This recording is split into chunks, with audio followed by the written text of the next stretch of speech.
नमस्ते दोस्तों, आशा है आप सब स्वस्थ और बहुत अच्छे होंगे। आज हम जानेंगे मस्तिष्क के कितने भाग होते हैं। मैं स्टार्ट करती हूँ। हमारा मस्तिष्क कार्य करने की दृष्टि से मोटे तौर पर दो भागों में बटा हुआ है।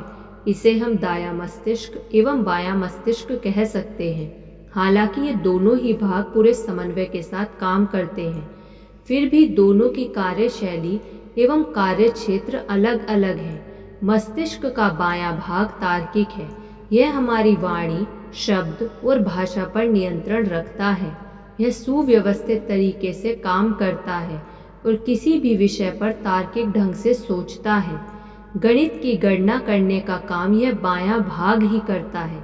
मुझे लगता है कि बायां भाग के इसी गुण को ध्यान में रखते हुए यथार्थवादियों, तर्कवादियों को वामपंथी कहा गया है।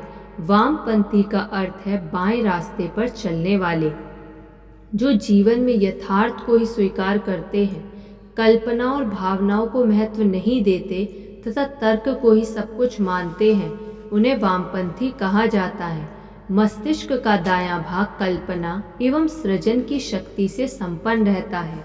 यह भाग तार्किक ढंग से सोचने के स्थान पर सहज बुद्धि एवं अंतर्ज्ञान को महत्व देता है। संगीत, कला, रंग एवं कल्पनाओं पर नियंत्रण रखने की जिम्मेदारी मस्तिष्क के दाएं भाग पर ही होती है। हमें इस प्रकार भी समझ सकते हैं कि वैज्ञानिक, एक भाषा शास्त्री तथा गणितज्ञ का बायां भाग अधिक सक्रिय होगा, जबकि एक कलाकार और भावुक व्यक्ति का दाहिना मस्तिष्क अधिक काम करेगा। सामान्यतः प्रत्येक व्यक्ति मस्तिष्क के इन दोनों भागों का इस्तेमाल करता है, लेकिन समान रूप से नहीं।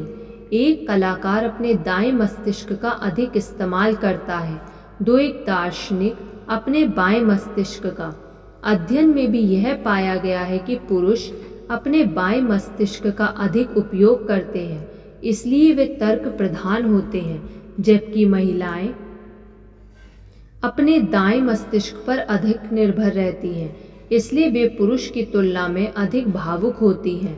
हाँ, यह ज़रूर है कि पुरुष जहाँ दाएं और बाएं मस्तिष्क में कम संतुलन बैठा पाते हैं, वहीं महिलाएं दोनों के इस्तेमाल में पुरुष की तुलना में अधिक संतुलन बैठा लेती हैं।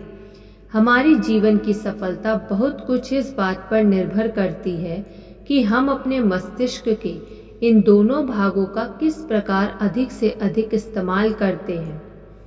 कुछ सफल लोगों के सोचने के ढंग का विश्लेषण करके यह निष्कर्ष निकाला गया कि जो व्यक्ति मस्तिष्क के दोनों हिस्सों का इस्तेमाल करते हैं, उन व्यक्तियों की सफलता का स्तर एक हिस्से का उपयोग करने वाले व्यक्तियों की तुलना में अधिक होता है। जो व्यक्ति अपने मस्तिष्क के दोनों भागों का उपयोग करते हैं, वे एम्बिडेक्ट्स कहलाते हैं। इस प्रकार के लोग अपने दोनों हाथों और पैरों का इस्तेमाल समान रूप से करने में सक्षम होते हैं। ये लोग एक हाथ से कंघी करते समय दूसरे हाथ से शर्ट के बटन आसानी से लगा लेते हैं। महान चित्रकार माइकल एंजेलो दोनों हाथों से पेंटिंग करते थे। ब्रिटेन के सर एक समय में एक हाथ से हिरण और दूसरे हाथ से घोड़े का चित्र बनाने में माहिर थे। यह पाया गया है कि एम्बिडेक्ट्स लोग मेहनती होने के साथ साथ सकारात्मक सोच वाले भी होते हैं। हमें यह नहीं सोचना चाहिए कि मस्तिष्क के दोनों भाग बिल्कुल स्वतंत्र रूप से काम करते हैं। वस्तुतः ये दोनों अलग अलग होते हुए भी कोरेपस तथा कोलेसम द्वारा आपस में सूचनाओं का आदान प्रदान करते रहते हैं। इन्हीं के परिणाम स्वरूप हमारे शरीर का संचालन हो पाता है। तो यहाँ हमारे ध्यान में रखने की सबसे महत्वपूर्ण बात यह है कि एक पूर्ण एवं सफल व्यक्तित्व के विकास के लिए ज़रूरी है कि हम अपने मस्तिष्क के दोनों ही भागों का इस्तेमाल करें, यानी कि हम जीवन में तर्क को महत्व देने के साथ साथ कल्पना एवं भावनाओं को भी महत्व दें, यानी कि हम जीवन में यथार्थ संघर्षों को झेलने के साथ साथ गीत, संगीत, कला और साहित्य जैसे भावनात्मक रूपों का भी इस्तेमाल करें। तभी हम ईश्वर के द्वारा दिए गए अद्भुत वरदान का सही एवं पूरा उपयोग करके अपने जीवन को अद्भुत बना सकेंगे। किसी भी व्यक्ति के मस्तिष्क की प्राथमिक संरचना में आनुवांशिक गुणों की महत्व भूमिका होती है। चूँकि माता और पिता के जीन से ही बच्चे के संपूर्ण व्यक्तित्व और शरीर का निर्माण होता है, इसलिए मस्तिष्क के निर्माण में भी उसके योगदान को नकारा नहीं जा सकता। फिर भी वैज्ञानिकों का कहना है कि माँ के गर्भ में बड़े हो रहे शिशु को उसका परिवेश उसी समय से प्रभावित करने लगता है। हम जान चुके हैं कि हमारा मस्तिष्क न्यूरॉन्स नाम के विशेष प्रकार की संवेदनशील कोशिकाओं से बना होता है। जैसे ही गर्भ में भ्रूण स्थापित होता है, उसके तुरंत बाद ही इस तरह की कोशिकाएं बनने लगती हैं। इसके 2-3 महीने के अंदर ही उसकी संख्या 20 खरब तक पहुंच जाती है। लेकिन यह संयोग की बात है कि जब गर्भ में शिशु लगभग 5-6 माह का होता है, तब तक लगभग आधे न्यूरॉन्स नष्ट हो जाते हैं। इसे जानना बहुत रोचक और उपयोगी होगा।